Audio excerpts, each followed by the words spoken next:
Hello everybody, welcome back to HTM4305 Back of the House Workshop on Menu Planning. Video number 2.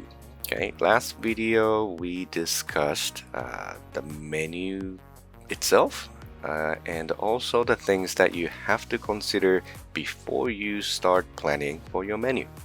Now, for this video, would like to talk to you guys about, so once you have determined what kind of menu you want to write, okay, all the components, the categories and the forms and the styles of the menu, well, what kind do you want to use? Okay, there are so many categories, so many forms, so many styles of menu out there, so it can be quite confusing. So I will try to go over some of the examples and some of the widely used the formats of the menus.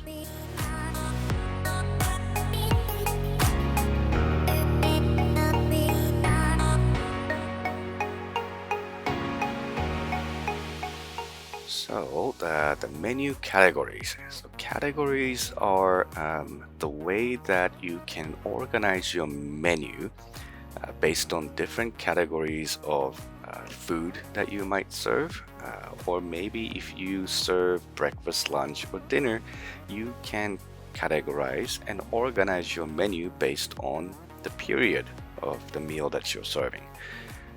The most common way that you would see the menu being categorized, especially for Western style restaurant, may be the course types. So appetizers, soups, salads, things like that. But in some other cases, you could see cooking methods or healthy wording or the health section for the category, or even the temperature of the food. So is it a cold dish or is it hot?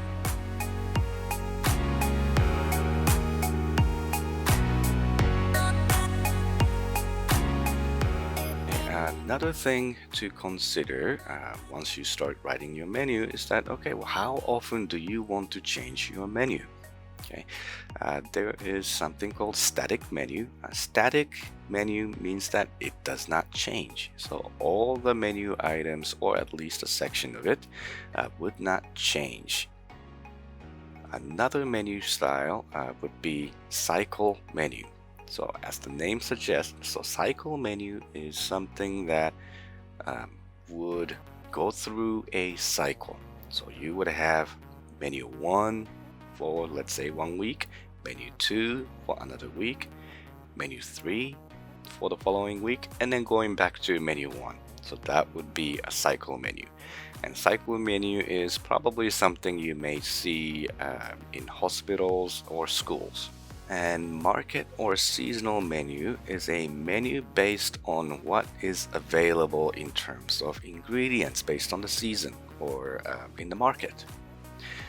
Many fine dining restaurants actually use seasonal menu because you can make sure that the ingredients are fresh, and also the costs can be low because the ingredients or the seasonal items could be more abundant and also widely available. And California menu is a menu that you can order, or the guests can order anything 24 hours or any time of the day. So in addition to categories and how often you need to change your menu, there is also different classifications of menus. So how do you present your menu and how do you operate as a restaurant, right?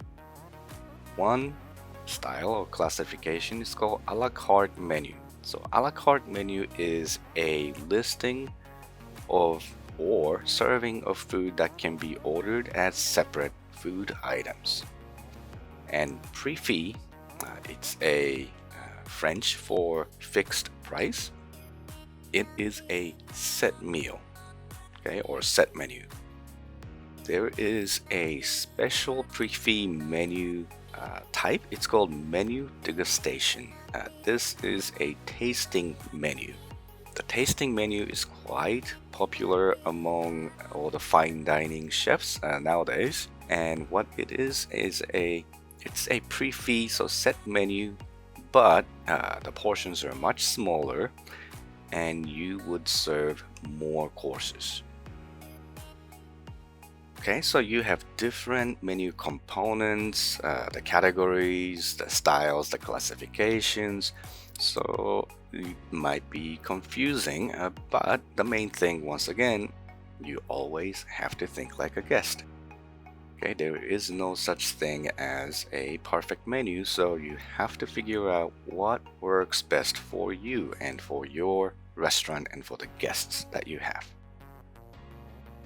In addition to regular menu, you may also run into banquet menu.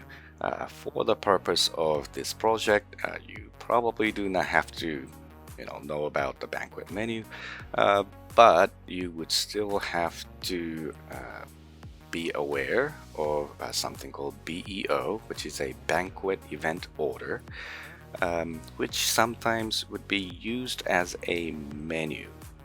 Okay? It is especially for the catering and banquet sector, and this would actually list all of the food and beverage offerings, and so sometimes it is used almost as a menu. If you have ever worked in a banquet department in a hotel, you would most likely work with BEO. Okay, what about kids menu?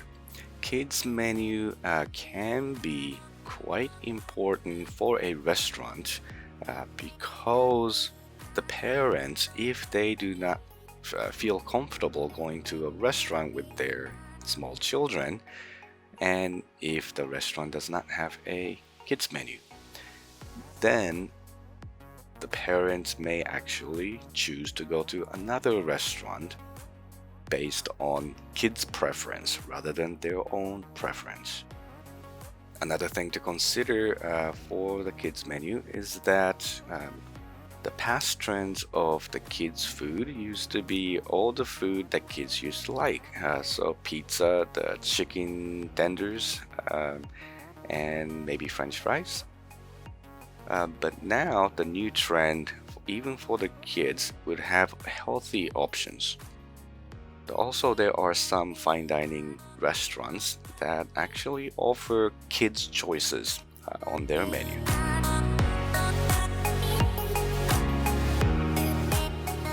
Okay, and another thing or another part of the menu that is quite important is the beverage menu, which Miss Annie would probably discuss, but beverage menu is where the restaurant make most amount of money. Without the beverage offering, many restaurants would actually not be so successful.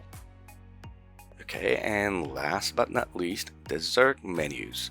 So dessert menu, just like the beverage menu, sometimes it is presented separately from the regular food menu, but it should still reflect your restaurant's brand and image, and also your concept, right?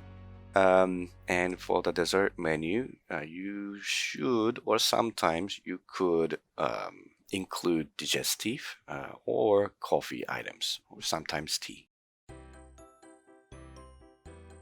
Thank you for joining for menu planning video number 2. And next video, we're going to talk about the menu consideration after you start writing a menu. Thank you and see you next time.